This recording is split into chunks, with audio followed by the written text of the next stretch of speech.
பெண்களுக்கு 40 வயதுக்கு மேல தான் நெறைய பிரச்சனைகள் வந்து உருவாகுது. உடல் அளவிலயும் சரி, மனதளவிலயும் சரி. 40 வயதுக்கு மேல இருக்கக்கூடிய பெண்கள் கண்டிப்பாக எடுத்துக்கொள்ள வேண்டிய வைட்டமின்ஸும், தாது உப்புக்களும் என்னென்ன? அத பத்தி தான் நம்ம இன்னைக்கு பார்க்க இருக்கிறோம்.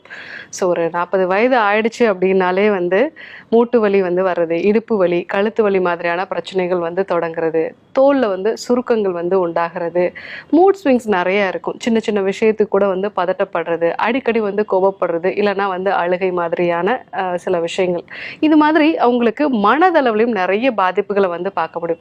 இன்னும் சில பெண்களுக்கு வந்து ரொம்ப சீக்கிரமாகவே சர்க்கரை வியாதினால பாதிக்கப்படுறது, ஃபைப்ராய்ட்ஸ் மாதிரியான தொந்தரவுகள், மார்பகங்களில் வந்து கட்டி உண்டாகிறது, அவங்களுடைய மாதவிடாயில் வந்து சில மாற்றங்கள் வந்து இருக்கிறது. ஸோ 2 மாதத்துக்கு ஒரு முறை பீரியட்ஸ் வருது, இல்லை வந்து அதிகப்படியான உதிரப்போக்கு இருக்குது. இது மட்டும் இல்லாமல் முடி கொட்டுறது, எப்போவுமே வந்து எனக்கு உடல் சோர்வு வந்து இருக்குது, கொஞ்சம் கொஞ்சமாக வந்து எனக்கு வெயிட்டு கூடுது, இந்த மாதிரியான நிறைய பிரச்சனைகள் இருக்கிறத பார்க்குறோம்.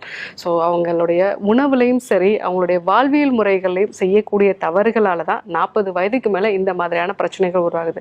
டாக்டர், நான் வந்து 20-30 வயசில் என்ன சாப்பிட்டனோ அதை தான் இப்போயும் நான் சாப்பிட்றேன். சொல்லப்போனால் அதுலேருந்து நான் உணவுகளை வந்து கொஞ்சம் கார்போஹைட்ரேட்லாம் கம்மி பண்ணிட்டேன், சில சத்தான ஆகாரங்கள்லாம் நான் எடுத்துக்கிறேன். ஆனாலும் இப்போ தான் நிறைய பிரச்சனைகள் வந்து வருது, வலிகள் தொடர்ந்து இருக்குது, மூட் ஸ்விங்ஸ் நிறைய இருக்குது, முடி கொட்டுதல் மாதிரியான பிரச்சனைகள்லாம் இருக்குது. இதனால் என்னோட தன்னம்பிக்கையே வந்து குறையுதுன்னு நிறைய பெண்கள் சொல்கிறத கேள்விப்பட்டிருக்கோம். ஸோ நம்ம வீட்டில் பாட்டிங்கள்லாம் சொல்லுவாங்க, நீங்கள் சின்ன வயசில் எந்த அளவுக்கு ஹெல்த்தியாக சாப்பிட்றீங்களோ அந்த அளவுக்கு உங்களுக்கு 40 வயதுக்கு மேலே ஒரு உடல் ஆரோக்கியம் இருக்கும். அதே மாதிரி நீங்கள் 40 வயதில் எப்படி உங்கள் உடலை வச்சுருக்கீங்களோ அதுதான் வந்து 60 வயதுக்கு மேலே நீங்கள் எப்படி உங்களுடைய வாழ்க்கையை வந்து ஆரோக்கியமாக கொண்டு போகிறீங்க அப்படிங்கிறதுக்கான ஒரு வழிகாட்டியாக இருக்குன்னு சொல்லுவாங்க. அது முற்றிலும் உண்மைங்க. நம்ம 20-30 வயதில் நம்ம சாப்பிடக்கூடிய உணவுகளில் தேவையான அளவு கால்சியமும், அதே மாதிரி மெக்னீஷியம், ஜிங்க், இந்த மாதிரியான தாது உப்புக்களும், அதே மாதிரி நல்ல வைட்டமின்ஸும் இருந்தது அப்படின்னா நமக்கு 40 வயதுக்கு மேலே நல்ல ஆரோக்கியமான உடல் இருக்கும். நான் அப்பெல்லாம் பண்ண விட்டுட்டேங்க, இப்போ எனக்கு பிரச்சனை இருக்குது, இப்போ என்ன பண்ணுறது அப்படிங்கிறதா நிறைய பேரோட கேள்வியாக இருக்குது. ஸோ 40 வயதுக்கு மேலே உங்களுக்கு இருக்கையில் 40 வயதை நீங்கள் தொட்டுட்டீங்க அப்படின்னா நான் சொல்லக்கூடிய இந்த வைட்டமின்ஸ், தாது உப்புக்கள் கண்டிப்பாக உங்களுடைய உணவுப் பொருட்களில் இருக்காங்கிறத பார்க்குங்க. முதல் வைட்டமின் என்னன்னு பார்த்தீங்கன்னா வைட்டமின் டி. ஸோ இந்த வைட்டமின் டி அப்படிங்கிறது வந்து சூரிய வெளிச்சத்துலேருந்து நமக்கு கிடைக்கக்கூடிய வைட்டமின்.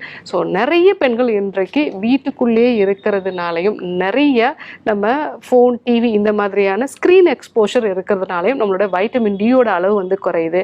அது மட்டும் இல்லாமல் நம்ம சாப்பிடக்கூடிய உணவுப் பொருட்கள், நிறைய இனிப்பு சேர்ந்த உணவுப் பொருட்கள், எண்ணெயில் பொரிச்ச உணவுப் பொருட்கள், இதெல்லாம் நம்ம சாப்பிட்றதுனால நம்ம உடலில் வைட்டமின் டி குறைபாடு இருக்குது.